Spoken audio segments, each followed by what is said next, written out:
Hello बच्चों. So let's read the question. So the question here says the lub sound of heartbeat is louder than the dub heart sound. Why? कि जो heartbeat का लब sound होता है वो dub heartbeat sound से louder होता है, तो वो क्यों होता है? तो पहले हम यहाँ पे क्या देखेंगे ना कि हम इस क्वेश्चन में हम कौन सा की कॉन्सेप्ट यूज करने वाले हैं. तो इस क्वेश्चन का की कॉन्सेप्ट होगा क्लोजर ऑफ वाल्व्स. वाल्व्स का क्लोजर और किस तरह से उनका क्लोजर होता है, ये होगा हमारे इस क्वेश्चन का की कॉन्सेप्ट. तो पहले हम देखेंगे कि हमारे हार्ट में कितनी तरह की वॉल्व्स होती हैं, तो पहले हमारा क्या होता है ना, बाइकस्पिड वाल्व, इसको हम मिट्रल वाल्व भी बोलते हैं. और ये वाल्व किसके बीच में प्रेजेंट होता है? Left atrium and ventricle. Left atrium और लेफ्ट वेंट्रिकल के बीच में ये वाल्व प्रेजेंट होता है. सेकेंड वाल्व हमारे पास यहाँ पे क्या है ना, ट्राइकस्पिड वाल्व. तो ट्राइकस्पिड वाल्व किधर प्रेजेंट होता है? ये हमारा होता है बिटवीन द राइट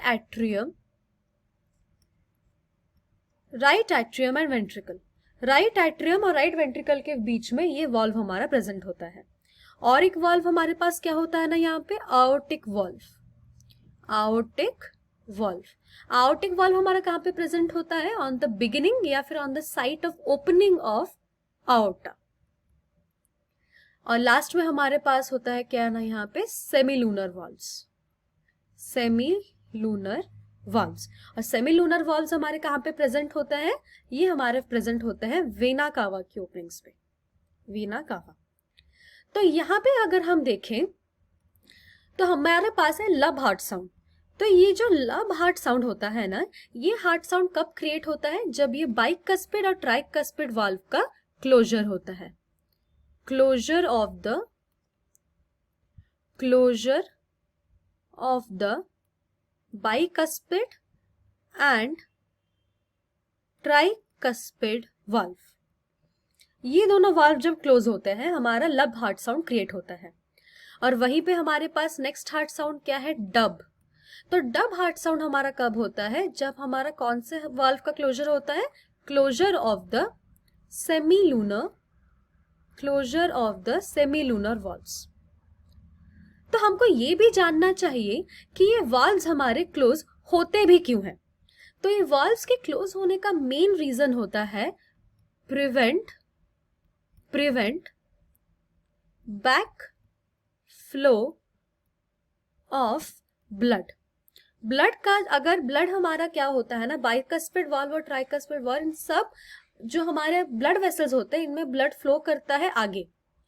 लेकिन जब हमारे वो वाल्व्स जो होते हैं या फिर जब हमारे वो जो वेसल्स होते हैं वो फुल हो जाते हैं, तब क्या होता है ना, ब्लड जो होता है टेंड करता है बैकफ्लो करने के लिए. लेकिन हम बैकफ्लो होना वो हमारे लिए जायज नहीं है. इसीलिए हमारा क्या होता है ना, वाल्व्स का क्लोजर हो जाता है जिससे कि बैकफ्लो ऑफ ब्लड नहीं होता.